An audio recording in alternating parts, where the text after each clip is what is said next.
الحمد لله الذي أمرنا بشكر الوالدين والإحسان إليهما وحثنا على اغتنام برهما وصناع المعروف لديهما وندبنا إلى خفض الجناح من الرحمة لهما إعظاما وإكبارا وأوصانا بالترحم عليهما كما ربيانا صغارا اللهم فارحم والدينا اللهم فارحم والدينا اللهم فارحم والدينا واغفر لهم وارحمهم وارض عنهم رضا تحل به عليهم جوامع رضوانك ومواتن عفوك وغفرانك وتحلهم به دار كرامتك وأمانك وأدر به عليهم لطائف برك وإحسانك اللهم اغفر لهم مغفرة جامعة تمحو بها سالف أوزارهم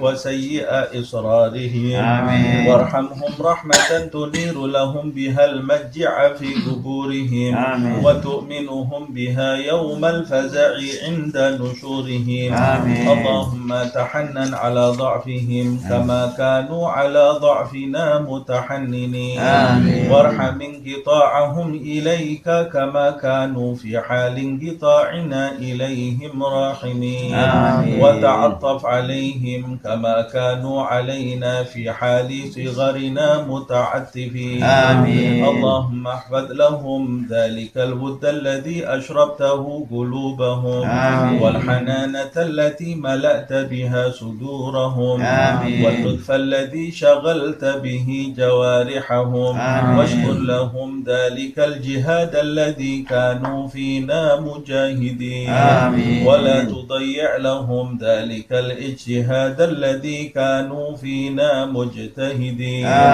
وجازهم على ذلك السعي الذي كانوا فينا ساعين والرعي الذي كانوا فينا راعين أفضل ما جزيت به السعاة المصلحين والرعاة الناصحين اللهم برهم أضعاف ما كانوا يبروننا وانظر إليهم بعين الرحمة كما كانوا ينظروننا اللهم هب لهم ما ضيعوا من حق ربوبيتك بما اشتغلوا به في حق تربيتنا وتجاوز عنهم ما قصروا فيه من حق خدمتك بما آثرون به في حق خدمتنا واعف عنهم ما ارتكبوا من الشبهات من أجل ما اكتسبوا من أجلنا ولا تؤاخذهم بما دعتهم إليه الحمية من الهوى لما غلب على قلوبهم من محبتنا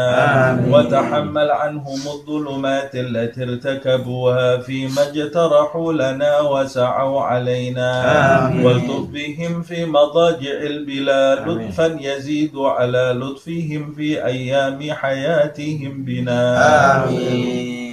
اللهم وما هديتنا له من الطاعات ويسرته لنا من الحسنات ووفقتنا له من القربات فنسألك اللهم أن تجعل لهم منها حظا ونصيبا وما اقترفناه من السيئات واكتسبناه من الخطيئات وتحملناه من التبعات فلا تلحقهم منا بذلك حوبا ولا تحمل عليهم من ذنوبنا ذنوبا اللهم وكما سررتهم بنا في الحياة فسرهم بنا بعد الوفاة اللهم ولا تبلغهم من أخبارنا ما يسوءهم ولا تحملهم من أوزارنا ما ينوءهم ولا تخزهم بنا في عسكر الأموات بما نحدث من المخزيات ونأتي من المنكرات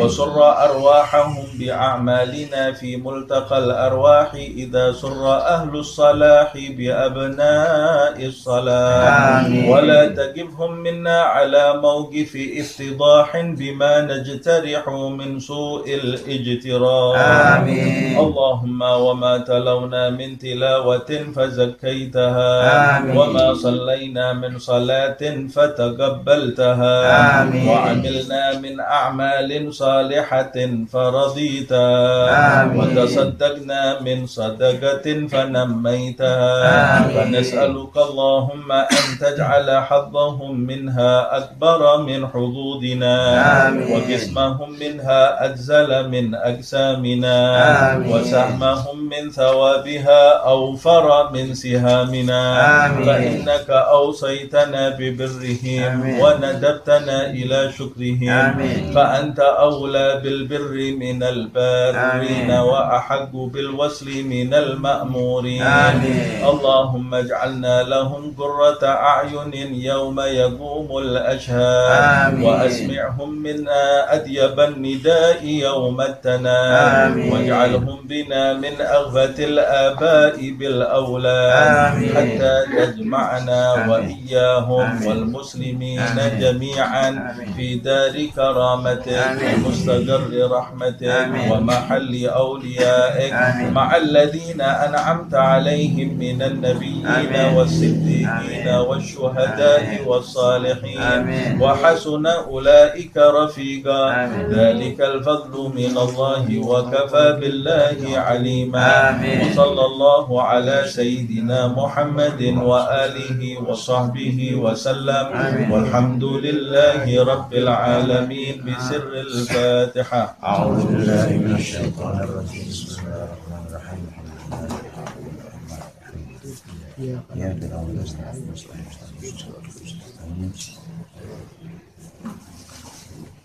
تقبل إنك أنت السميع آمين لا تحرمنا كما عندك شيء ما آمين صلى الله على سيدنا محمد. Alhamdulillah rabbil alamin. Kita lanjutkan tafsir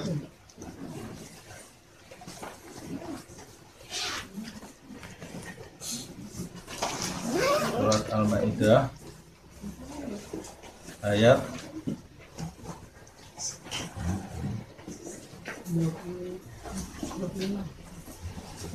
26.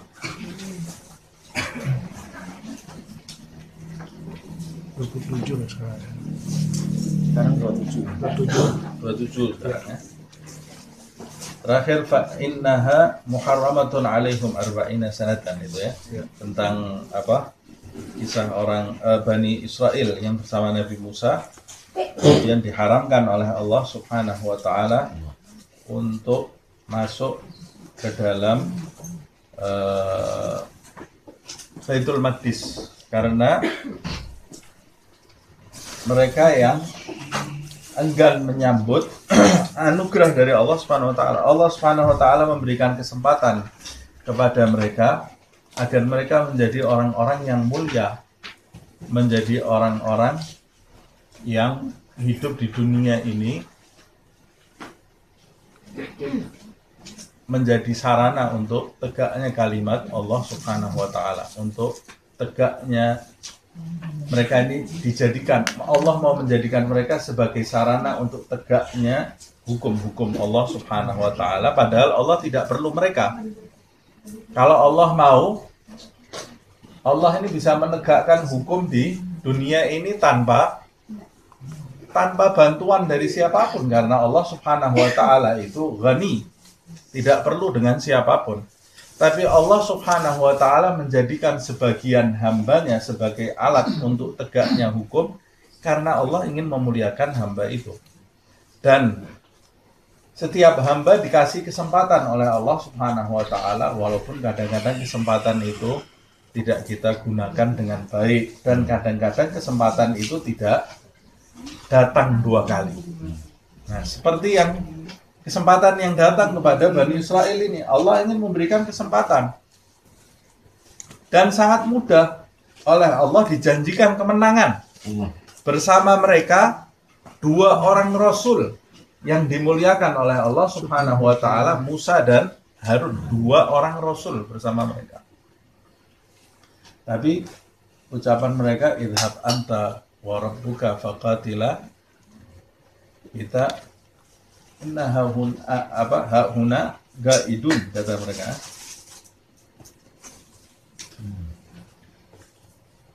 Inna hauna gaidun. Idhab anta wa rabbuka faqatila, kamu pergi hai Musa dengan Tuhanmu berperang, kami nunggu di sini aja. Ini jauh dengan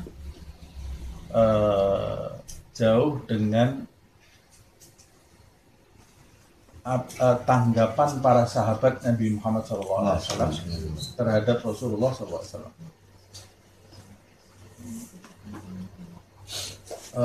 Pada waktu perang Badar, jumlah Nabi Muhammad SAW dan sahabat hanya 313 orang, jumlah orang-orang musyrik 950 orang, sampai mendekati 1000.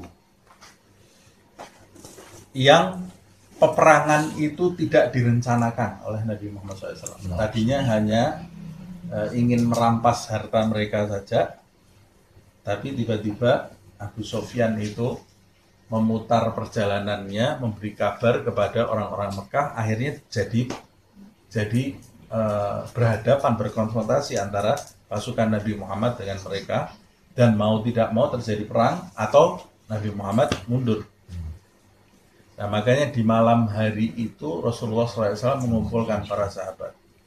Kalau orang-orang muhajirin, Nabi sudah tidak meragukan mereka, karena mereka semua memang sudah berkorban sejak awal meninggalkan kota kelahiran mereka. Tapi Nabi itu di malam Badar itu, malam peperangan Badar itu, sebetulnya Nabi ingin mendengar suara kaum Ansor yang waktu itu diam, tidak berbicara.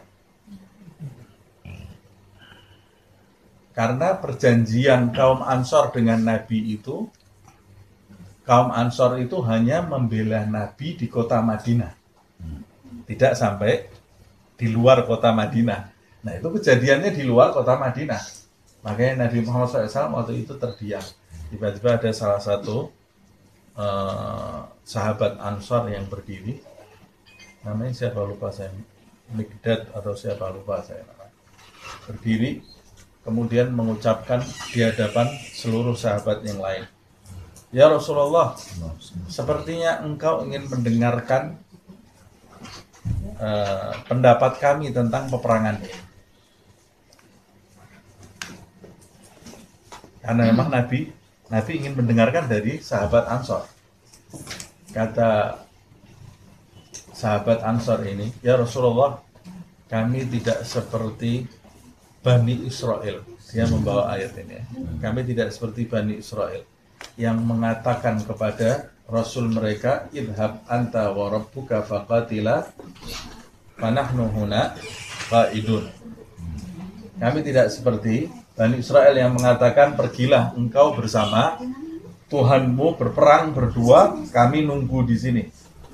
Bal idhab anta wa rabbuka fanahnu ma'akuma. Tapi kami mengucapkan, "Ya Rasulullah, pergilah engkau bersama Tuhanmu berperang, dan kami bersama kalian, bersama engkau dan bersama Tuhanmu." Waktu itu Nabi Muhammad SAW tersenyum sampai, kata sahabat, dari indahnya seperti penggalan bulan purnama. Senyum Rasulullah SAW, bahagia mendengar jawaban umatnya. Nah, ini beda sahabat Muhammad SAW dengan sahabat, ya bukan sahabat namanya, dengan umatnya Nabi Muhammad, dengan umatnya Musa ini. Bani Israel ini yang bilang, mengatakan dirinya ini nahnu abnaullah wa ahibba'u. Ini loh contohnya sama Allah. Kamu kan mengatakan, aku ini anak, kami ini Bani Israel, anak-anak Tuhan dan kecintaan Tuhan. Nah, kalau kalian kecintaan Tuhan, kenapa kalian itu dihukum oleh Tuhan atas keburukan kalian? Karena ucapan mereka itu, Allah Subhanahu wa Ta'ala kemudian mengucapkan kepada Nabi Musa di ayat yang ke-26, fa innaha muharramatun alaihim arba'ina sanatan yatihuna fil ardi. Maka sesungguhnya Baitul Maqdis itu aku haramkan kepada mereka, aku haramkan bagi mereka 40 tahun mereka itu akan terlunta-lunta mengembara kebingungan di muka bumi, punya tempat tinggal juga tidak, hidup pindah-pindah juga tidak mengasihkan bagi mereka. Mereka ini juga hidup, ada orang yang memang kebiasaannya hidupnya berpindah-pindah, jadi nggak punya tempat tinggal, mereka santai-santai aja karena memang kebiasaan mereka berpindah-pindah tempatnya. Tapi Bani Israel ini hidup berpindah-pindah, dia tidak mampu. Mau memiliki tempat tinggal, mereka tidak punya tempat tinggal. Jadi la yamutu fiha wa la yahya 40 tahun ini ya. Tidak hidup, tidak mati mereka ini dalam keadaan gundah, sumpah tidak hidup, tidak mati. Dan seperti yang saya sampaikan di pertemuan yang lalu, 40 tahun itu waktu habisnya satu generasi.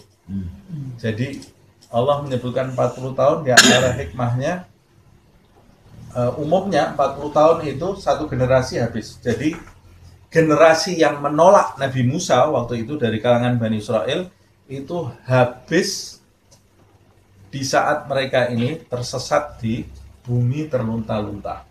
Nah, kemudian generasi yang masuk ke Palestina itu generasi keturunan mereka. Nah, kemudian ayat ke-27, A'udzubillahi minasyaitonirrajim. Ini yang kita bahas di hari ini insyaallah. Surat Al-Maidah ayat ke-27. A'udzubillahi minasyaitonirrajim. Bismillahirrahmanirrahim. Watlu 'alaihim naba'a ibnai Adama bil haqq. Naba'a ibnai Adama bil haqq. Idh qarraba qurbanan fatuqabbala min ahadihima wa lam yutaqabbal minal akhar. Qala la'aqtulannaka qala innama yataqabbalu Allahu minal muttaqin. Kemudian di ayat yang ke-27 Allah berfirman, watlu dan utlu itu akarnya sama dengan tilawah. Kan ada tilawatul Quran. Nah, ada tilawah, ada qiraah. Dalam bahasa Arab ada tala yatlu, ada qara'a yaqra'u. Kalau di terjemahan bahasa Indonesia artinya membaca, selesai. Nah, kalau di terjemahan bahasa Indonesia semua artinya jadi sama gitu ya. Padahal tala yatlu dengan qara'a yaqra'u itu ada perbedaan. Pertama, tala yatlu itu bisa berarti juga membaca, bisa berarti juga mengikuti sesuatu yang berurutan, mengikuti. Nah, jadi ada yang membedakan antara tala yatlu dengan qara'a yaqra'u. Bedanya yang pertama, tala yatlu itu membaca sesuatu yang tertib, yang berurutan, berkelanjutan, kisah demi kisah, hukum demi hukum yang berkelanjutan. Makanya Al-Quran itu digunakannya tala yatlu, lebih khusus perintahnya. Tapi kalau qara'a yaqra'u bisa berurutan, bisa tidak. Bisa berurutan, bisa tidak. Jadi saya bisa menggunakan atlu al-Quran, bisa aqra'ul Quran, tapi atlu al-Quran itu lebih spesifik. Ya, lebih spesifik. Kitab yang tidak berurutan saya tidak bisa menggunakan tilawah untuk kitab itu. Ada lagi yang membedakan, yang kedua, tilawah itu untuk kitab yang mulia. Untuk kitab yang mulia. Tapi kalau qiraah Itu bisa untuk kitab yang mulia, bisa untuk kitab yang hina. Karena qiraah itu lebih umum daripada tilawah. Nah, dalam ayat ini Allah Subhanahu wa ta'ala memerintahkan kepada Nabi Muhammad SAW menggunakan kata perintah utlu, watlu. Bacakanlah hai Muhammad kitab yang mulia itu, atau bacakanlah sesuatu yang dikisahkan secara berurutan. Allah mengisahkan sebelumnya Bani Israel, yang berikutnya Allah mengisahkan kisah yang lain, yaitu kisah Ibnai Adam. Watlu alaihim, ceritakan kepada mereka. Kepada siapa? Khususnya kepada Bani Israel itu. Begitu pula kepada seluruh umat manusia secara umumnya. Apa yang diceritakan? Naba. Naba itu berita yang besar, kabar besar. Itu dalam bahasa Arab nabaun.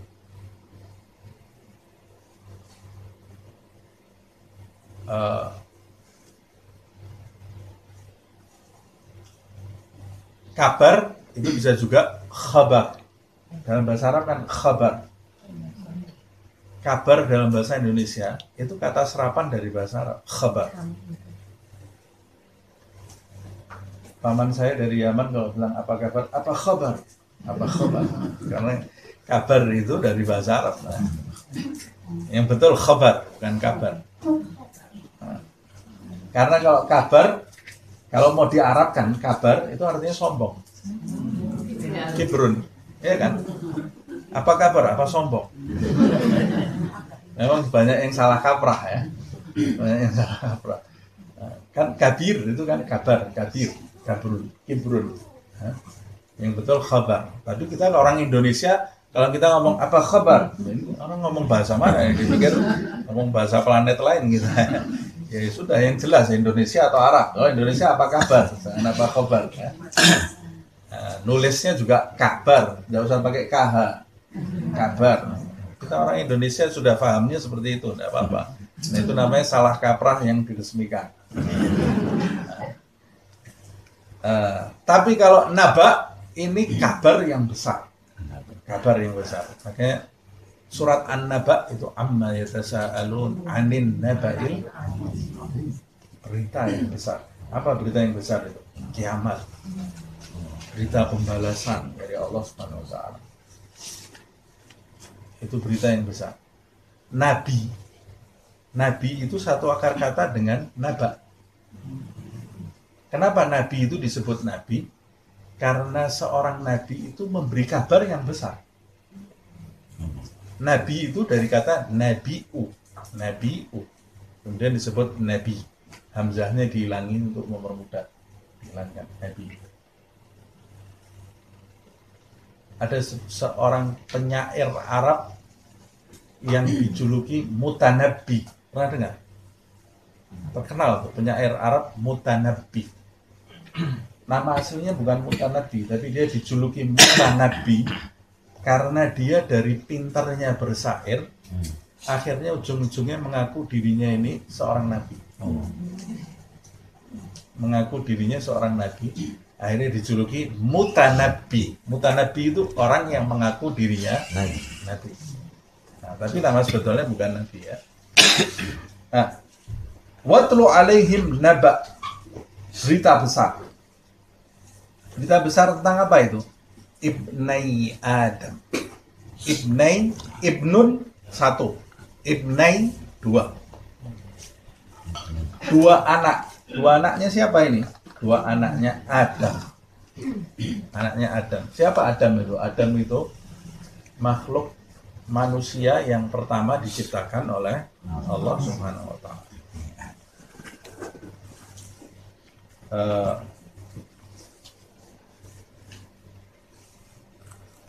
Kalau ada yang bilang, oh sebelum Adam ada lagi, ya itu harus belajar lagi.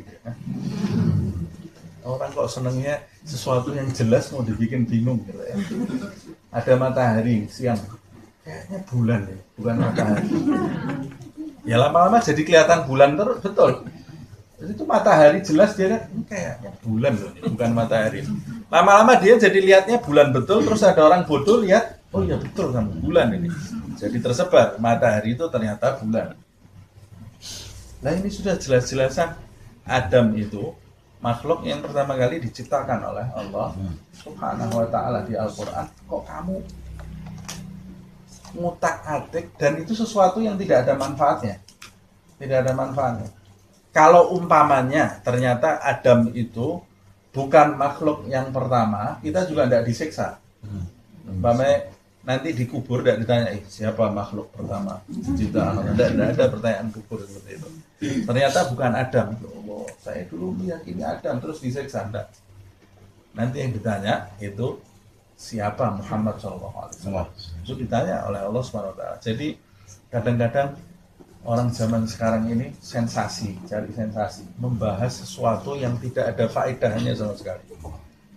Nah kalau keyakinan Ahlus Sunnah wal Jamaah, Adam itu memang makhluk manusia yang pertama kali diciptakan oleh Allah SWT. Dulu sebelum Adam ada Adam lagi enggak? Oh, itu enggak tahu, enggak usah dibahas. Nanti putus sekering otak kita ini, putus, enggak usah dibahas. Dulu ada manusia lagi atau tidak ada manusia lagi itu bukan urusan kita. Urusan kita itu nasib kita ini gimana nanti di akhirat. Enggak usah bahas sesuatu yang tidak ada manfaatnya. Ibnai Adam, bacakan kepada mereka tentang ayat tentang atau cerita tentang dua anak Adam bil haqqi, dengan benar.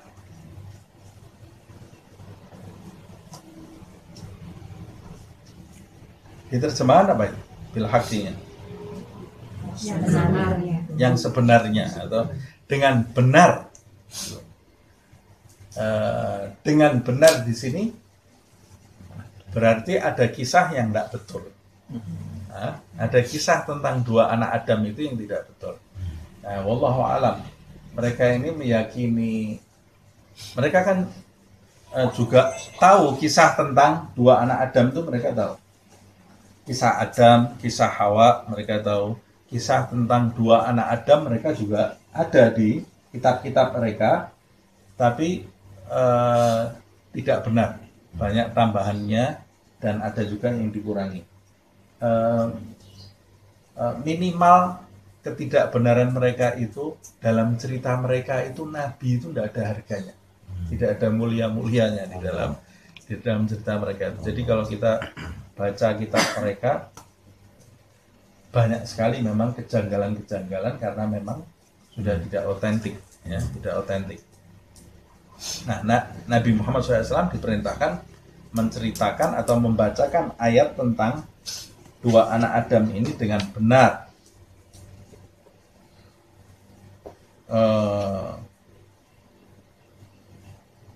Idh qarraba qurbanan.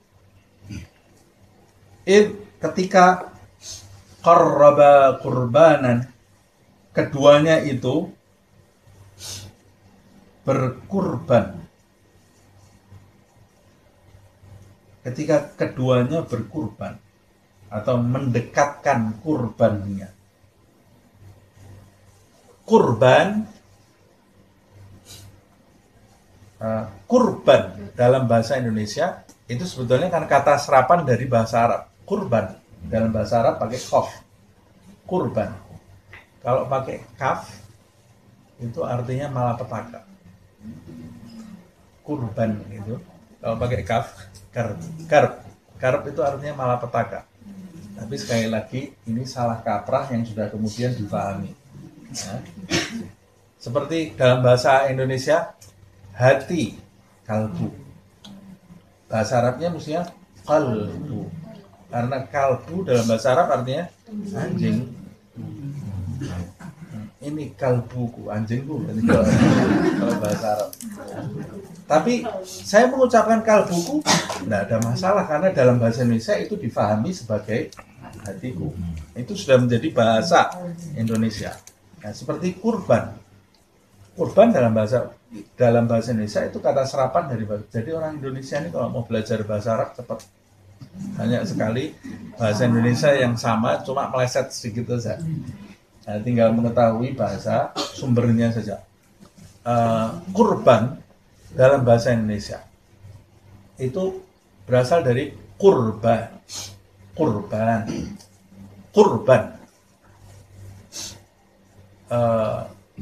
Dalam bahasa Indonesia ada kurban, ada kurban. Ada yang pakai O, ada yang pakai U. Itu beda loh artinya ya. Kalau korban, berkorban, itu artinya apa? Bersungguh-sungguh, ya kan? Berjuang. Berkorban itu artinya berjuang dengan bersungguh-sungguh. Tapi kalau aku berkurban, itu artinya aku mempersembahkan suatu persembahan, kurban. Jadi kalau kita tanya, kamu korban apa? Idola saya ini. Salah. Korban apa? Korban perasaan. Ya, korban. Jadi kalau tanya, kamu korban apa? Korban uang. Nah, saya bersungguh-sungguh kok saya korbankan uang saya untuk berkurban. Nah, untuk berkurban. Nah, kalau korban dalam bahasa Indonesia itu dalam bahasa Arab jahada, yujahidu. Jihad, korban dalam bahasa Indonesia itu dalam bahasa Arab jihad. Berjihad itu berkorban. Tapi kalau kurban itu akar katanya sama, kurban. Kurban dalam bahasa Arab itu akar katanya sama dengan kurbun. Kurbun itu dekat, qarib, dekat. Jadi orang yang berkurban itu orang yang mempersembahkan sesuatu mendekat kepada zat yang dia sodorkan sesembahan itu kepadanya. Ya, tinggal yang dituju siapa? Kalau dia berkurban untuk berhala, ya dia bertujuan mau mendekat kepada berhala itu. Tapi ini kurbanan menyodorkan kurbannya, sesembahannya. Allah Subhanahu wa ta'ala menjelaskan fatuqubbila min ahadihima walam yutaqabbal minal akhar. Dua anak itu mempersembahkan kurbannya, tapi salah satunya tuqubbil, qabul, diterima oleh Allah Subhanahu wa ta'ala, walam yutaqabbal, tapi yang satunya lagi tidak diterima. Di sini tidak dijelaskan siapa namanya, tapi di dalam tafsir dijelaskan namanya Qabil dan Habil. Dua anak Adam itu Qabil, Habil, bukan Nabil. Qabil, Habil. Nabil lain lagi, Nabil itu Habil. Qabil dan Habil. Itu namanya orang zaman dulu sih seperti itu, Qabil, Habil. Nama-namanya itu mendekati bahasa apa? Suryani, bahasa arwah gitu ya. Nama-namanya masih dekat dengan alam arwah kan, itu manusia pertama itu ya. Jadi bahasanya seperti itu. Nah, setiap hurufnya ada maknanya sendiri ya. Ada Qabil anak pertama, Habil anak kedua. Nah, ceritanya di dalam tafsir itu panjang lebar. Ada cerita yang macam-macam lah di dalam tafsir. Tapi kalau di dalam ayat ceritanya kan tentang ini. Kalau di dalam tafsir diceritakan bahwa Hawa itu karena zaman itu belum ada orang lain kan, belum ada keluarga lain. Yang ada cuma keluarganya Adam sama Hawa ini. Jadi mereka setiap lahir itu kembar dua, laki perempuan. Setiap melahirkan laki perempuan. Beberapa kali melahirkan ini. Hawa ini. Ada Qabil lahir, ada kembaran perempuannya. Habil lahir, ada kembaran perempuan. Ada lagi Syith, anaknya Adam, yang kemudian melanjutkan rasulan itu ya, kenabian. Syith namanya. Punya anak lagi. Syith ada kembaran perempuannya. Ada beberapa anak Adam yang katanya itu yang pertama kali lahir matanya sipit. Jadi turunannya orang Cina. Terus ada lagi yang lahir rambutnya apa? Belande, pirang.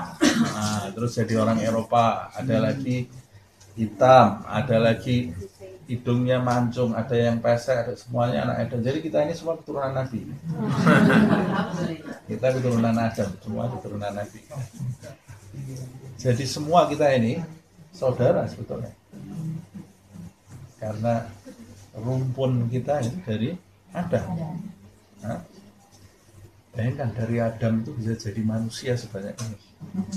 Maunya Allah Subhanahu wa ta'ala.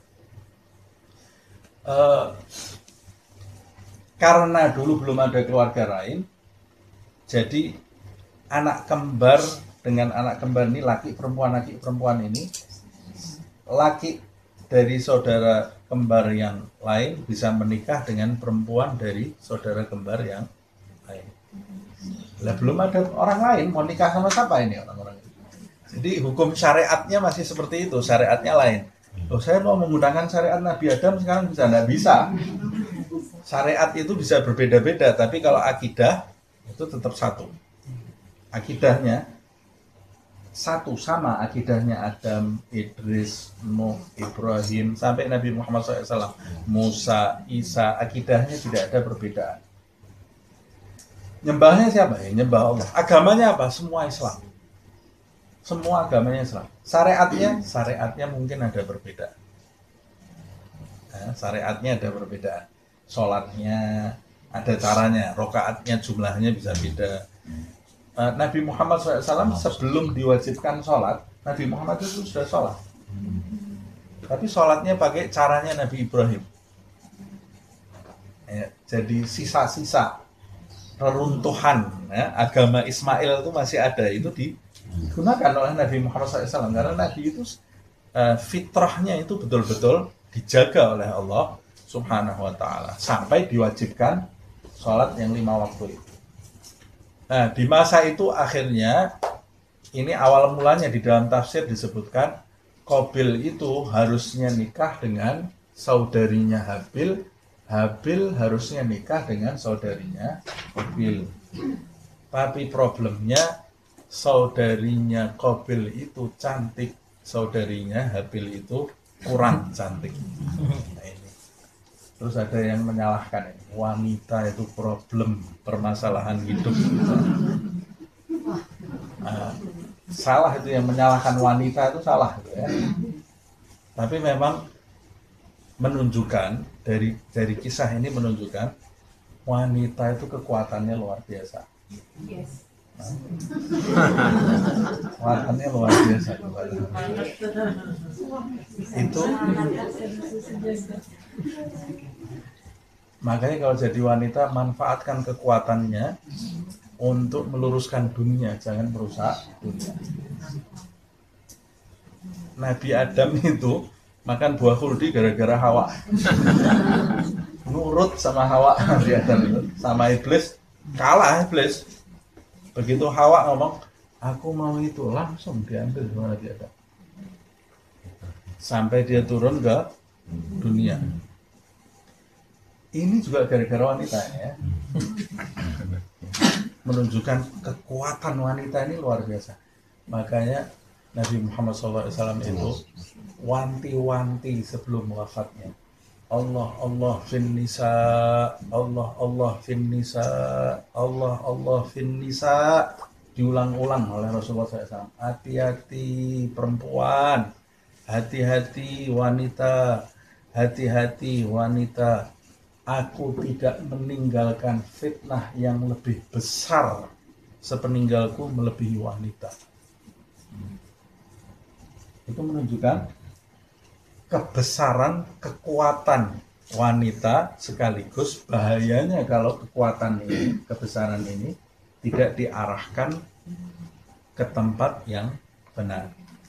Nah, jadi wanita itu sendiri harus mengarahkan kekuatannya kebesarannya, keindahannya itu di tempat yang tepat, di tempat yang benar. Sebab kalau tidak, dia ini akan merusak dunia tanpa dia sadari. Tanpa dia sadari. Loh, itu sebabnya wanita itu kenapa harus ditutup? Ya karena di dalamnya banyak keindahan. Nah, setan itu memanfaatkan keindahan itu untuk merusak. Setan memanfaatkan keindahan itu untuk merusak. Nah, sebaliknya, laki-laki diperintahkan untuk menahan diri. Laki-laki yang tidak menahan diri ya dia jadi korban. Dia jadi korban tadi. Nah, Qabil dan Habil kembali lagi. Saudaranya Habil kurang cantik, saudaranya Qabil itu sangat cantik. Nah, Qabil ini tidak terima lah, ini saudariku sendiri kok mau diserahkan kepada orang lain. Saya nikah sendiri aja, kata Adam, tidak bisa. Tidak bisa, sudah ketentuannya kamu tuh harus nikah sama. Akhirnya mereka berdua tidak bisa menerima itu. Qabil itu tidak bisa menerima sampai akhirnya Adam itu mendapat isyarat dari Allah Subhanahu wa taala untuk berkorban. Keduanya berkorban. Siapa yang diterima korbannya itu yang bisa menikah dengan saudarinya Qabil. Korbanlah mereka. Tapi karena memang Qabil ini sudah diracuni dengan tabiat yang tidak mau mengalah, egonya. Problem ini, ego ini jadi problem. Mau menang sendiri, mau paling bagus sendiri. Itu harus ditundukkan. Mau paling depan sendiri, mau paling sempurna sendiri, mau paling enak sendiri. Ya Allah, itu harus ditundukkan. Kalau enggak, merugikan diri sendiri, merugikan orang lain. Ego ini kalau tidak ditundukkan, dia akan terus berkembang. Nanti kalau dia berkembang, dia ini merasa semua orang ini tidak bisa mengerti dia, tidak bisa memuaskan dia. Orang ini tidak ada yang tahu saya, orang ini tidak ada yang perhatian sama saya, orang ini tidak ada yang baik sama saya. Nah, kamu baik nggak sama orang? Tidak pernah mikir dia. Kamu perhatian sama orang nggak? Tidak pernah mikir dia. Kamu mendahulukan kepentingan orang lain enggak? Enggak pernah mikir. Jadi yang dia pikir bagaimana orang terhadap dirinya. Ini ego, bahaya. Dan itu sangat bisa dibuktikan ketika kita perjalanan jauh. Nah, kita kalau mau ngetes ego kita di mana, pergi bareng-bareng, tapi perginya jangan cuma dari sini ke Lebak Bulus, balik sini tidak kelihatan. Pergi bareng-bareng, pergi umroh sama Ustaz Dadang. Pergi umroh sama Ustaz Dadang. Seminggu berangkat. Seminggu itu nanti kita bisa membuktikan kita ini termasuk orang yang egonya besar atau enggak. Perjalanan jauh itu pelajaran yang besar. Pelajaran yang besar itu kita belajar nanti. Karena di dalam perjalanan jauh itu ada riwayat as-safar qit'atun minal azab. Perjalanan jauh itu penggalan dari siksa. Tapi jangan dibayangkan siksa-siksa yang neraka itu. Maksudnya penggalan dari siksa itu karena perjalanan jauh itu memang kan rutinitas kita jadi kacau. Makan kita jadi tidak seperti biasanya, tidur kita tidak seperti biasanya, tempat duduk kita, spot kita yang ada di rumah yang membuat kita nyaman itu tidak seperti biasanya, tidak ada lagi. Kadang suruh ngantri, kadang sudah sampai di tempat suruh muter, suruh jalan lagi, suruh pakai ini, suruh A, suruh B. Nah, itu ego kita diuji. Nah, kalau kita bisa menekan di perjalanan jauh jadi orang baik, nah ini berarti ke depannya dia bisa menundukkan egonya. Itu baik buat dia. Tapi kalau maunya menang sendiri, telat sedikit matanya melotot.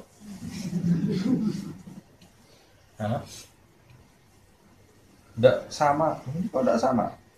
Ininya juga semuanya dikareti bisa itu ya.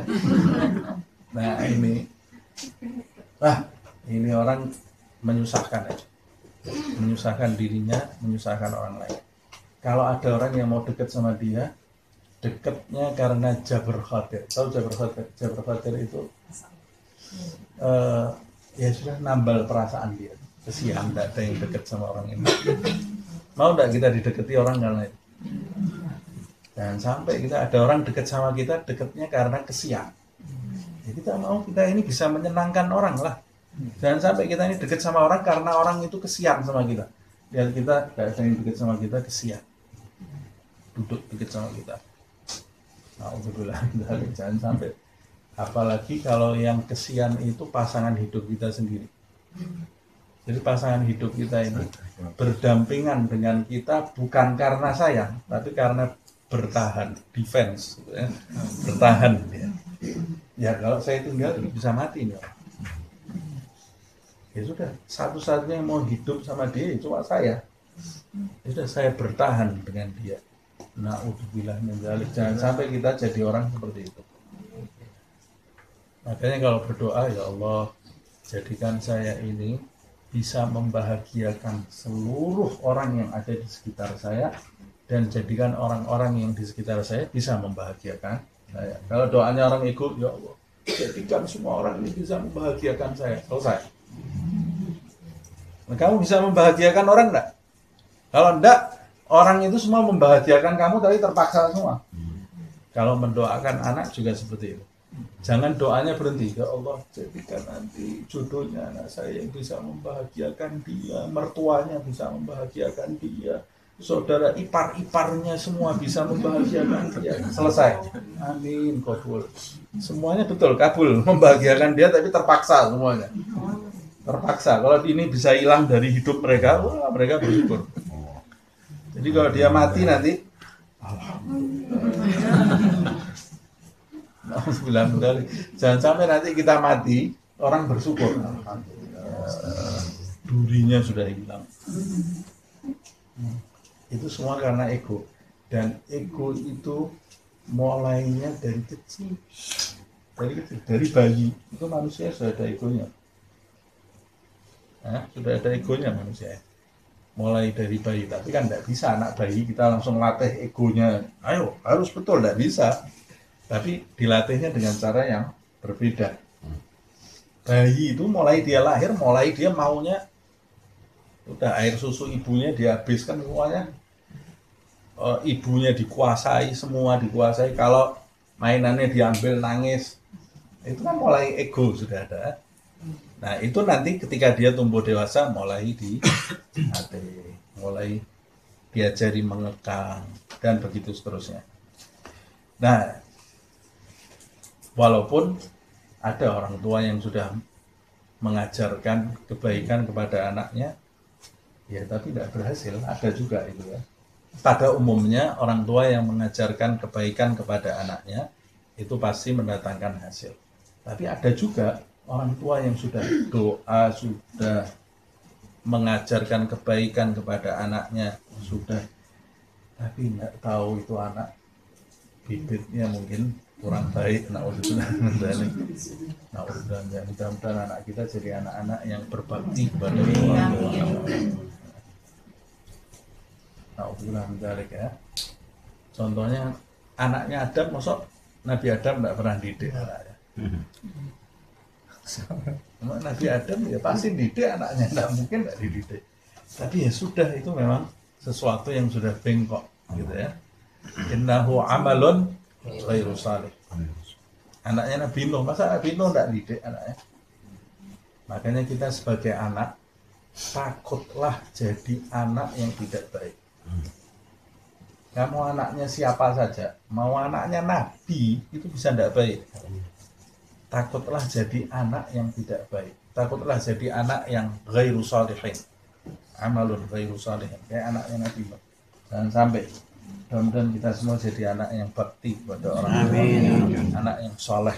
Insyaallah. Amin. Anak-anak kita semua sampai hari penghabisan, mudah-mudahan keturunan kita menjadi keturunan yang baik-baik. Amin. Ahli sholat, ahli Quran, ahli hadis, orang-orang yang punya kedudukan di sisi Allah Subhanahu wa ta'ala, orang-orang yang bertakwa, insyaallah. Amin ya rabbal alamin. Kita lanjutkan. Nah, akhirnya singkat cerita ini, saya kepanjangan ini. Qabil dan Habil ini disuruh berkorban. Nah, mereka semua dua-duanya berkorban. Cuma di dalam tafsir, di dalam riwayat juga dijelaskan Qabil itu karena egonya tinggi, dia milih kurbannya itu dia pilih yang tidak berkualitas. Tapi kalau Habil karena ini kurban sesembahan untuk Allah Subhanahu wa taala, dia pilih yang berkualitas. Itu ada juga yang mengartikan itu simbol. Simbol. Apa simbolnya? Orang itu kalau mau berdoa, meminta sesuatu kepada Allah Subhanahu wa taala, jangan setengah-setengah. Kalau kamu setengah-setengah ya tidak kabul. Tidak diterima sama Allah Subhanahu wa taala. Asal siapa tahu diterima oleh Allah Subhanahu wa taala. Tidak diterima. Siapa tahu diterima itu tidak diterima sama Allah. Kalau mau meminta sesuatu kepada Allah Subhanahu wa taala, pilih sesuatu yang berkualitas, yang bersungguh-sungguh. Pilih waktu yang berkualitas, waktu yang mustajab, tempat yang mustajab, kondisi hati yang menjadikan doa kita ini diijabahi oleh Allah Subhanahu wa taala bersungguh-sungguh. Kemudian tingkah laku kita tidak bertentangan dengan apa yang kita minta. Mau minta sembuh, ya Allah, sembuhkan saya ya Allah. Sakit apa? Flu. Habis itu minum es. Kamu ini minta sembuh dari flu, tapi habis itu kamu minum es. Ini kamu tidak bersungguh-sungguh berarti dalam berdoa. Nah, berapa banyak manusia seperti itu dalam doanya. Nah, tidak bersungguh-sungguh. Nah, ini sebetulnya simbol. Ada yang menerjemahkan seperti itu. Tapi di dalam riwayat seperti itu ceritanya ya, Qabil dan Habil itu. Akhirnya diterimalah oleh Allah Subhanahu wa taala sesembahan Habil dan ditolaklah sesembahan Qabil. Jadi kurban itu bentuknya kan bisa macam-macam. Kalau kurbannya umatnya Nabi Muhammad SAW kambing. Tapi sebetulnya orang kan bisa berkorban dengan apapun, ya, disembahkan untuk Allah Subhanahu Wa Taala. Tapi kan yang sampai kepada Allah sebetulnya bukan sesembahan itu.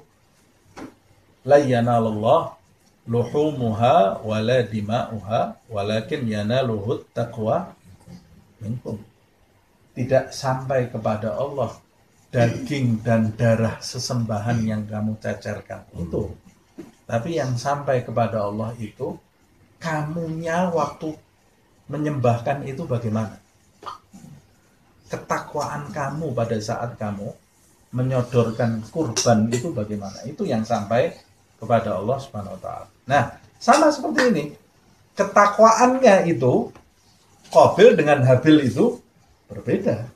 Makanya ini ketika kurbannya Habil itu diterima, Qabil itu egonya makin tampak. Qala la aqtulannaka. Lihat ini ego kalau dipelihara itu semua bisa jadi korban. Mau menang sendiri, saudaranya sendiri mau dibunuh ya. Saudaranya sendiri loh mau dibunuh. Makanya kalau ngajari anak itu nomor 1 rukun. Nah, tidak ada yang bisa menjadikan orang tua itu bahagia kecuali lihat anak-anaknya rukun. Namanya rukun itu susah loh. Kita kalau mau rukun sama saudara itu ya harus saling ngalah. Kalau semuanya mau saling menang, tidak mungkin bisa rukun. Tidak mungkin bisa rukun. Paling enak jadi orang itu mengikhlaskan. Ini bahasa Indonesia lagi mengikhlaskan ya. Maksudnya merelakan. Kata Rasulullah SAW, izhad fid dunia ya gulam. Itu nasihatnya Rasulullah buat Mu'adz itu. Apa itu lupa saya. Berzuhudlah dari dunianya manusia, yuhibbukan nas. Maka manusia akan suka kepadamu. Berzuhudlah dari apa yang diperebutkan manusia. Manusia itu yang direbutkan apa? Harta, tahta. Apalagi? Wanita. Harta, tahta, wanita itu ya. Yang direbutkan manusia itu. Kamu berzuhudlah dari itu. berzuhudlah dari itu. Ya sudah, kalau tidak dapat ya sudah, cuma dunia. Kalau dari akhirat jangan mau berzuhud. Fatanafasil mutanafisun. Akhirat cari kedudukan di sisi Allah, jangan berzuhud, rebutan. Tapi kalau dari dunia, berzuhudlah kamu, nanti hidup kamu enak. Oh, saudara kamu maunya harta warisannya 2/3 mamanya, kamu dapatnya sekian. Itu apa toh? Akhirat bukan apa? Dunia. Ya nggak apa-apa, nggak ada masalah. Itu mobilnya bapak itu buat saya. Saya dapat apa? Kamu dapat sepeda. Ya sudah, ambil. Saya dapat sepeda. Nanti dari sepeda itu kamu bisa dapat mobil. Dari mobil itu dia dapatnya sepeda. Karena kamu yang mengalah, kamu yang dapat berkah dari Allah SWT. Nominal itu tidak ada artinya sama sekali. Yang paling berarti itu keberkahan. Dan keberkahan itu hanya didapat oleh orang-orang yang ikhlas. Yang ngalah, nanti hidup kita enak. Sama keluarga, sama saudara yang ngalah. Tapi kalau otot-ototan, aduh, ini kayak kopil-hapil ini. Pusing nanti ya. Nanti bisa merugikan kita jadi orang-orang yang menyesal. Nah, Qabil ini dari egonya yang terlalu besar, semakin tampak dia mengatakan, qala la aqtulannak. Aku akan membunuhmu. Loh, ini salah apa Habil ini? Habil ini kan tidak salah apa-apa. Itu karena egonya Qabil yang besar, dan ego yang besar itu menjadikan penyakit yang macam-macam. Iri hati. Ini kan juga termasuk iri hati juga. Karena Habil dapat pasangan yang cantik, dia kok enggak. Habil kok diterima kurbannya, kok saya enggak? Lah padahal yang terima itu siapa? Yang terima Allah, kok dia marahnya sama Habil? Mestinya marah sama Allah dia. Mestinya kan dia harusnya marah sama Allah. Kok ini kenapa kok Habil ini diterima, kok saya enggak? Marah sama Allah SWT. Kok marah sama Habil? Nah, makanya orang yang iri hati itu orang yang sedang memerangi Allah Subhanahu wa Ta'ala. Iri hati itu iri hati atau hasad atau dengki itu sama maknanya. Apa maknanya? Maknanya marah terhadap kenikmatan yang diberikan oleh Allah Subhanahu wa Ta'ala kepada salah satu hambanya.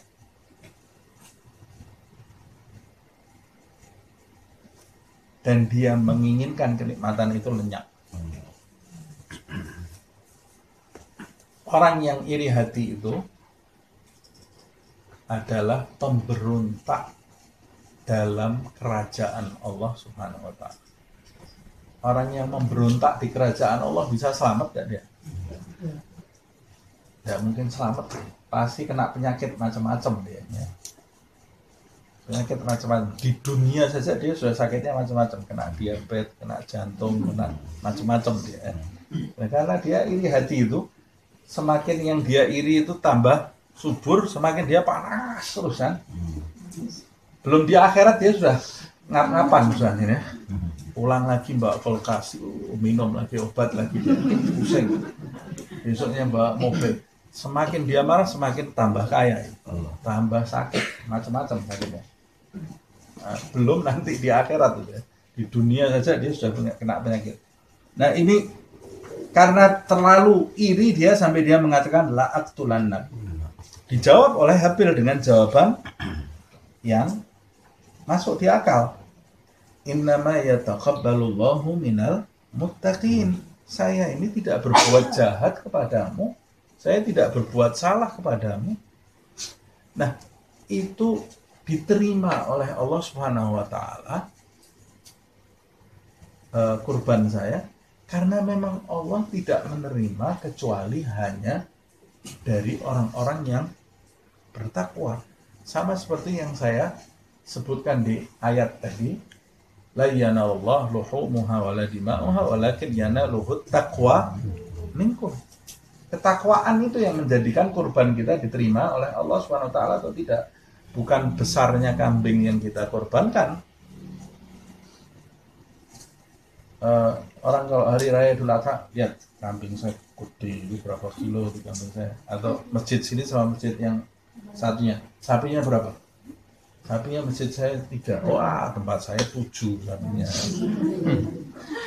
Banggaan sapi 7, 3, enggak ada gunanya semua itu. Yang korban itu takwa enggak, yang panitianya pelaksananya takwa enggak, itu yang diterima sama Allah SWT, bukan jumlahnya sapi. Kalau ada masjid kambing 3 enggak pakai sapi, orangnya bertakwa semua kepada Allah SWT, itu yang diterima oleh Allah SWT.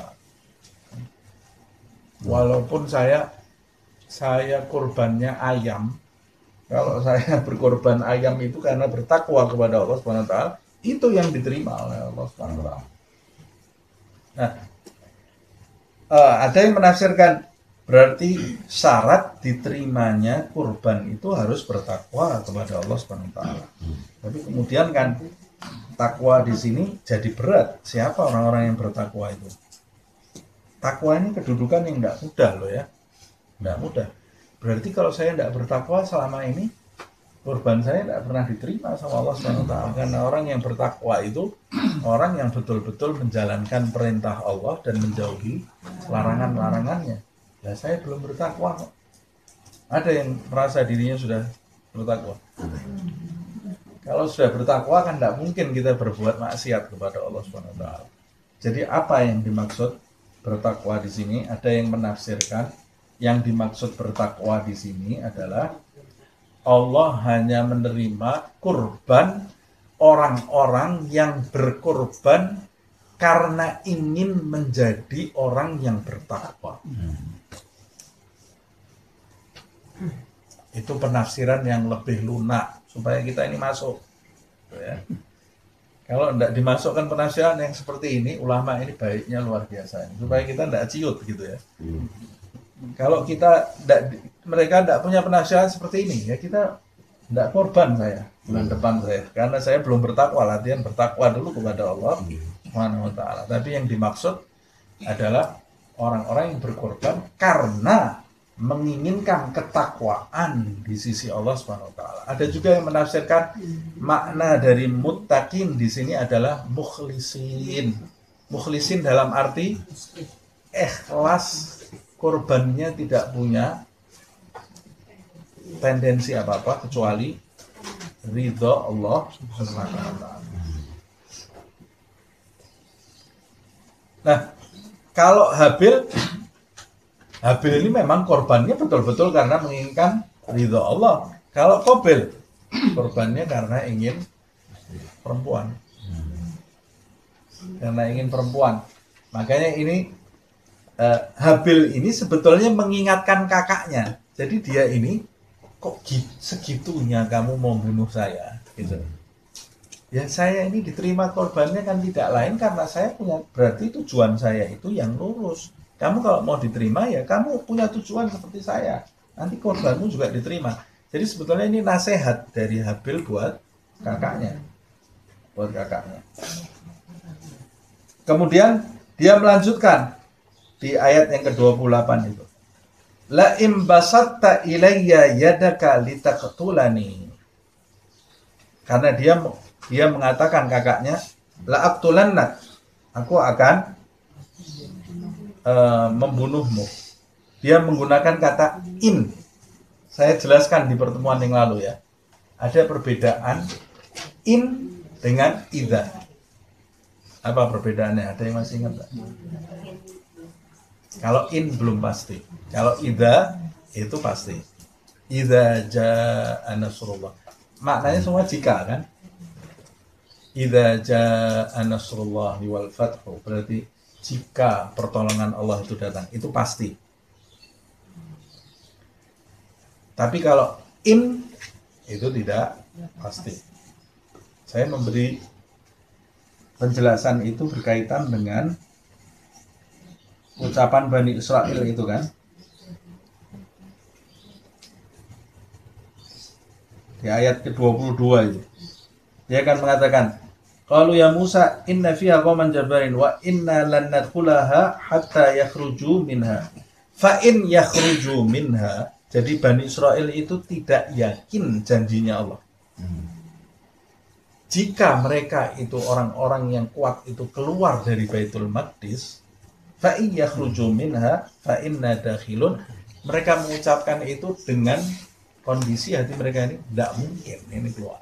Musa suruh jalan sendiri aja sama Tuhannya. Jadi itu untuk sesuatu yang diragukan. Nah, ini dalam konteks Qabil dan Habil ini, Habil ini merasa kakaknya ini tidak mungkin mau bunuh dia. Mosok toh sampai segitunya dia mau bunuh saya. Kok bisa ya Habil punya perasaan seperti itu? Karena Habil itu orang baik. Orang itu kalau hatinya baik, dia akan merasa orang lain itu baik. Nah, kita kalau mau tahu kita itu baik atau tidak, lihat bagaimana kita menilai orang. Kalau kita menilai orang itu buruk semua, itu sebetulnya bukan orang itu yang buruk, kita yang buruk. Kita menyangka orang-orang itu seperti kita. Paham maksud saya? Ada orang sholat umpamanya, ada orang sholat, kita lihat riya sholat. Tahu dari mana kamu riya? Kamu tidak bisa menilai orang itu riya kecuali kamu sendiri yang seperti itu. Kamu kalau sholat itu riya, kamu kalau sholat itu pamer, kamu menyangka orang itu kayak kamu pamer, padahal enggak. Orang itu enggak seperti kamu. Jadi kalau kita mengatakan ini orang riya, itu sebetulnya bukan orang itu yang riya, tapi kita yang riya.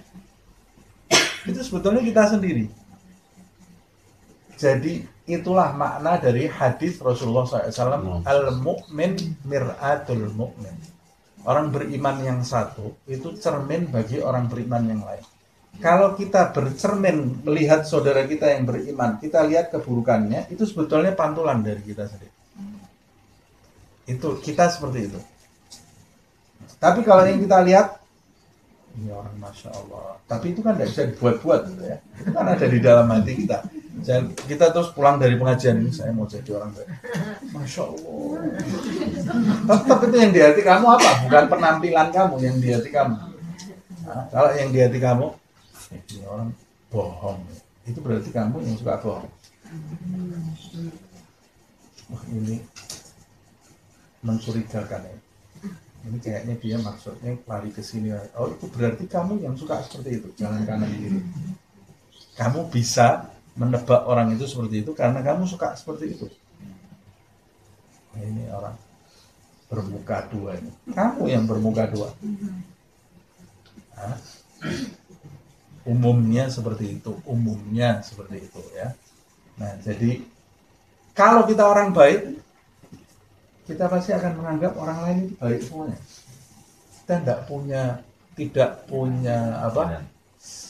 pikiran orang itu akan jahat sama kita. Karena kita baik sama orang, tidak nyangka kita. Ya kadang-kadang kita akhirnya dijahati orang. Tapi ya sudah, itu nasihatnya orang baik. Ya tinggal kita pilih mau jadi Qabil atau Habil.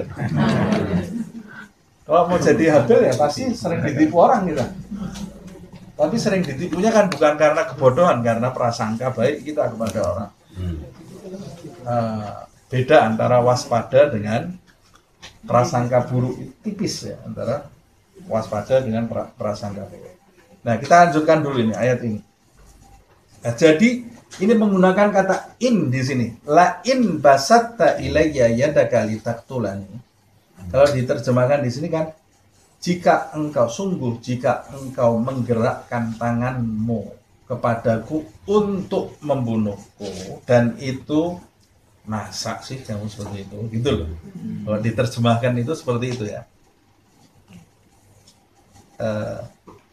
Kalaupun kamu mau seperti itu, andai kata kamu mau membunuh aku, ma'ana bibasitin yadiya ilaika liaqtulak. Aku tidak akan menggerakkan tanganku untuk membunuhmu. Lihat ini akhlaknya orang yang punya kedekatan di sisi Allah Subhanahu wa ta'ala. Dia ini tidak mau menyakiti orang yang punya niatan menyakiti dia. Ini orang Rabbani, orang yang punya akhlak ketuhanan, yang nyambung hatinya dengan pencipta, orang yang nyambung hatinya dengan pencipta, itu dia akan berbuat baik kepada orang yang jahat kepada. Levelnya orang itu ya, yang paling buruk itu orang yang berbuat buruk kepada orang yang baik kepadanya. Itu seburuk-buruknya orang ya. Berbuat buruk kepada ibunya, berbuat buruk kepada bapaknya, ya Allah, itu seburuk-buruknya orang. Ada lagi orang yang berbuat buruk kepada orang yang buruk. Kepada yang tidak buruk kepada dia, ya dia biasa-biasa. Tapi kalau ada orang nyakiti dia, dia balas langsung. Berbuat buruk. Berbuat buruk itu maksudnya balasnya lebih-lebih gitu ya. Ada lagi di atasnya orang yang tidak berbuat buruk kepada siapapun, tapi juga tidak juga berbuat baik. Nah, pokoknya saya tidak nyakiti siapapun. Ya, ini sudah level kebaikan paling rendah. Imam Ghazali mengatakan, sebagian besar manusia yang baik itu seperti benda mati.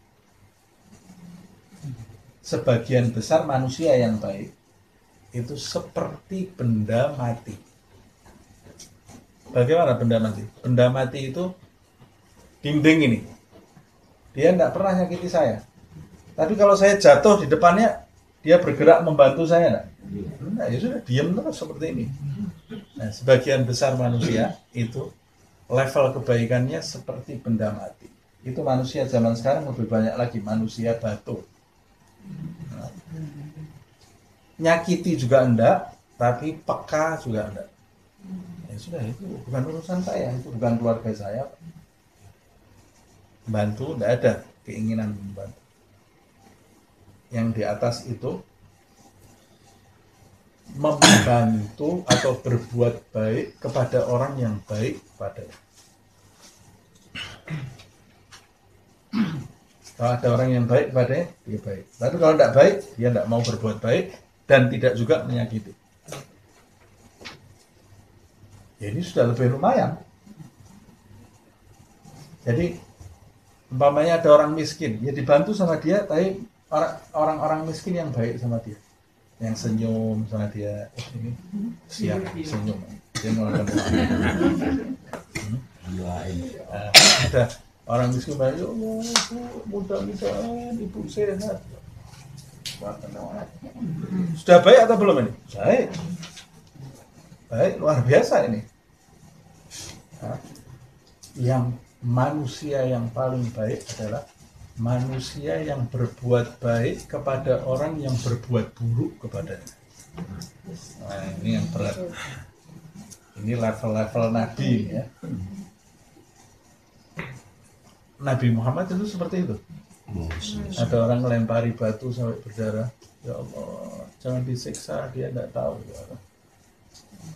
Ini orang melempari dia sampai berdarah, dia mendoakan untuk menyelamatkan orangnya. Allah. Sayyidina Husain, cucunya Nabi Muhammad SAW itu di Karbala. Orang-orang di depannya ini, pasukan ini mau membunuh dia, bernafsu untuk memenggal kepalanya, dia nangis.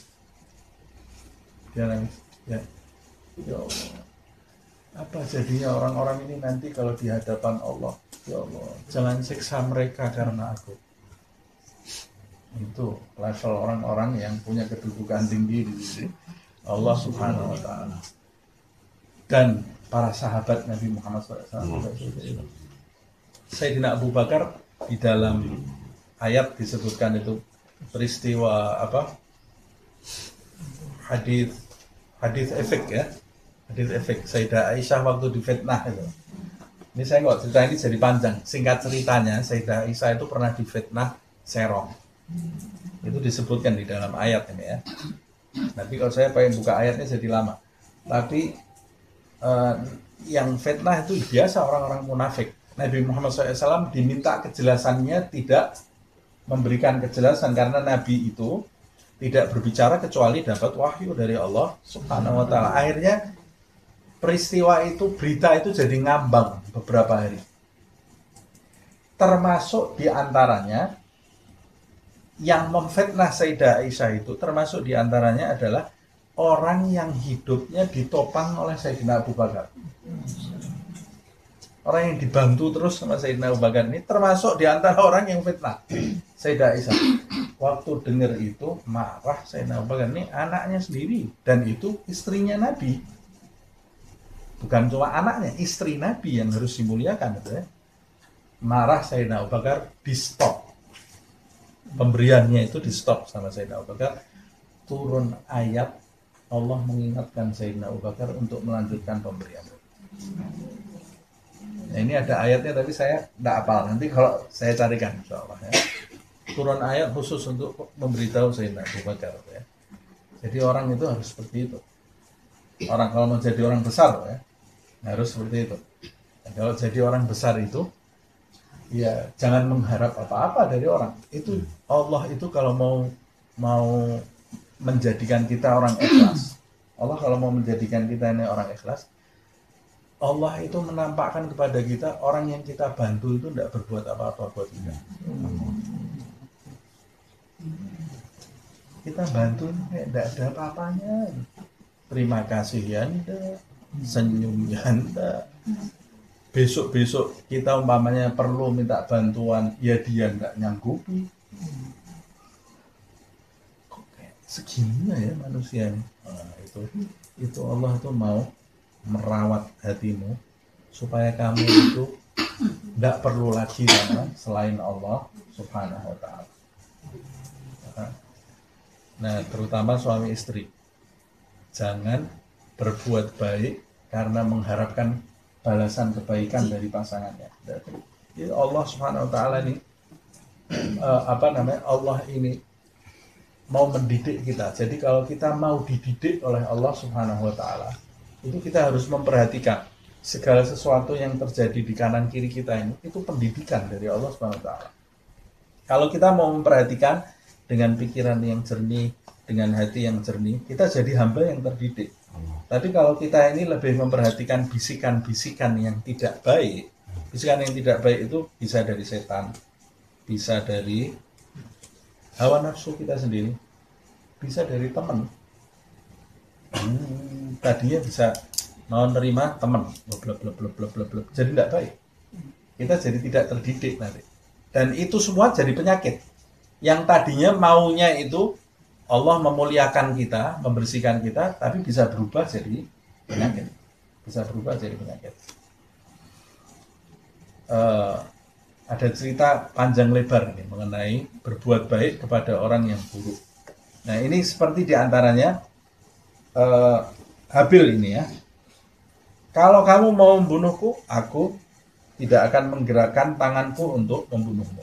Nah, ini juga disebutkan menurut ulama, kalau kita mau dibunuh oleh sama-sama orang Islam, orang mukmin itu diperintahkan untuk bertahan. Untuk bertahan. Jadi kalau orang mau membunuh kita tidak diperbolehkan untuk membunuh dia, punya rencana membunuh dia. Kecuali kalau perang ya. Kalau perang lain. Kalau perang itu tidak bisa kita bertahan. Perang itu bunuh-bunuhan, tapi itu bunuh-bunuhan yang disahkan. Perang dengan kafir harbi. Orang kafir yang memerangi orang Islam secara fisik. Tapi kalau ada orang menyerang kita, bukan perang ya, di jalan umpamanya, ada orang mau mukul kita diperintahkan bertahan. Ada orang mau membunuh kita tidak diperbolehkan membunuh orang itu. Ya kita diperintahkan bertahan. Kecuali sudah tidak ada jalan lain kecuali yaitu. Tidak ada jalan lain lagi kecuali ini. Ini sudah kita kasih tahu, sudah kita peringatkan, sudah. Kalau saya tidak menusuk dia umpamanya, kalau saya tidak menembak dia, ya saya mati. Ya, ini satu-satunya jalan, ya sudah saya tembak dia. Atau kalau saya tidak tembak dia bisa bunuh orang lain. Nah, jadi tidak boleh kita serta-merta langsung begitu ada orang kelihatan jahat sedikit, sudah tembaklah daripada nanti kelamaan kita tembak. Tidak boleh. Karena kita kan nggak tahu nasibnya orang itu bisa jadi berubah. Bisa jadi ini kita ini diperintahkan sampai titik darah penghabisan menyelamatkan nasib orang. Jangan sampai orang itu jadi pembunuh. Ini orang yang mau bunuh loh ini ya. Nah bagaimana kalau orang nggak mau bunuh, cuma beda madhab saja. Yang ini baik kunut, yang ini tidak senang kunut. Ahli neraka. Dan mau didoakan, ya Allah, mudah-mudahan jadi orang yang baik, jadi penduduk surga. Lah sama-sama Islam kok, sama-sama syahadat kok, jangan-jangan sama-sama Islam. Orang yang bukan Muslim saja, kita itu setiap jalan ketemu orang non Muslim, doakan. Jangan kalah sama iblis. Iblis itu berjuang supaya dia mati dalam keadaan tidak mengenal Allah. Dia tidak pernah putus asa. Kita juga harus seperti itu. Setiap ketemu orang non Muslim, jangan lupa kalau tidak bisa berdakwah, ya Allah, beri hidayah kepada orang ini. Beri hidayah kepada orang ini, keluarganya sampai keturunannya. Non Muslim hamil, ya Allah, kalau ibunya tidak Islam, anaknya jadi Islam. Nanti kalau lahir anaknya jadi Islam, kita punya saham dalam keislamannya karena doa kita. Nah, biasakan kita berdoa yang baik. Apa alasannya? Inni akhafullaha rabbal alamin. Aku ini takut kepada Allah subhanahu wa ta'ala, Tuhan semesta alam. Nah ini bedanya orang yang takut kepada Allah dan orang yang tidak takut kepada Allah. Orang yang takut kepada Allah, dia akan detail. Setiap ucapan dan perbuatannya itu sangat detail. Tidak akan merampas hak siapapun. Tidak akan merampas hak siapapun. Karena dosa yang menyengsarakan banyak umat manusia nanti di hadapan Allah adalah dosa merampas hak makhluk. Itu dosa yang paling banyak menyengsarakan umat manusia nanti di hadapan Allah SWT. Nah, orang semakin takut kepada Allah SWT, dia akan detail sekali setiap ucapannya, setiap perbuatannya, jangan sampai merugikan siapapun, kalau bisa memberikan keuntungan kepada siapapun. Jadi kalau kita mau kembali nanti kepada Allah SWT biqalbin salim, seperti yang disebutkan di dalam ayat, minimal jangan pernah merampas hak siapapun, jangan pernah menyakiti siapapun, itu minimal. Kalau kita menghujani mereka dengan kebaikan, waduh, itu bukan qalbin salim lagi, sudah sesalim-salimnya itu ya. Kalau bisa kita hujani mereka dengan kebaikan-kebaikan, doa, dengan pemberian, dengan kebahagiaan, bagaimana supaya mereka bahagia, supaya mereka siapapun makhluk yang kita temui di kanan kiri kita, bukan cuma orang Islam saja, non Muslim, bukan cuma manusia saja, bahkan binatang. Kalau bisa binatang itu ketemu kita aman. Kucing, anjing, macan, semuanya kalau bisa kita kasih di mereka ini kebaikan-kebaikan. Orang yang dirahmati Allah itu ciri-cirinya setiap dia duduk di dalam satu tempat, rahmat Allah tersebar di tempat. Itu ciri-ciri orang itu dirahmati oleh Allah SWT. Jadi kita kalau mau tahu sampai di mana rahmatnya Allah SWT kepada kita, lihat rahmat kita kepada makhluknya Allah. Kalau kita duduk di satu tempat, tadinya orang ketawa jadi cemberut, nah itu berarti tadinya ini orang ketawa-ketawa, begitu kita duduk, yang ini cemberut, yang ini nangis, yang ini langsung live. Grup aman, begitu kita masuk live semua. Aduh, ini masuk pusing ini. Itu berarti rahmatnya Allah ini jangan-jangan tidak turun pada kita. Padahal saya suka hadir pengajian. Pengajian seperti ini kalau kita disingkap hijab di dalam hati kita, kita akan melihat ini ada rahmat yang turun derasnya luar biasa, deras sekali. Itu kalau satu tetes masuk ke dalam hati kita, waduh, kita bisa jadi orang yang bahagianya luar biasa. Maka kadang-kadang ada yang salah di dalam diri kita ini.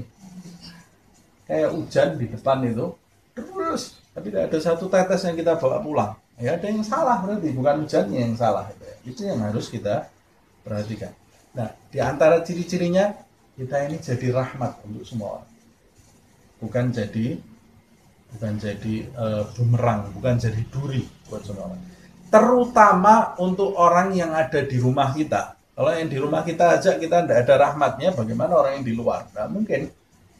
Terutama pasangan hidup kita, anak-anak kita, saudara-saudara kita, itu kita ini jadi rahmat buat mereka. Apa alasannya? Inni akhafullah rabbal alamin. Inni uridu an tabu'a bi ismi wa ismika fatakuna min ashabin nar wa dzalika jazaa'ul zalimin. Setengah 12 ini ya. Ini kita lanjutkan pertemuan yang akan datang aja ya. Mudah-mudahan kita mendapatkan manfaat dari 2 ayat ini insyaallah. Saya kira sampai di sini dulu aja. Soalnya nanti lanjutnya ke 30 juga ini kan. Sampai 31 ini. Wallahu a'lam bishawab.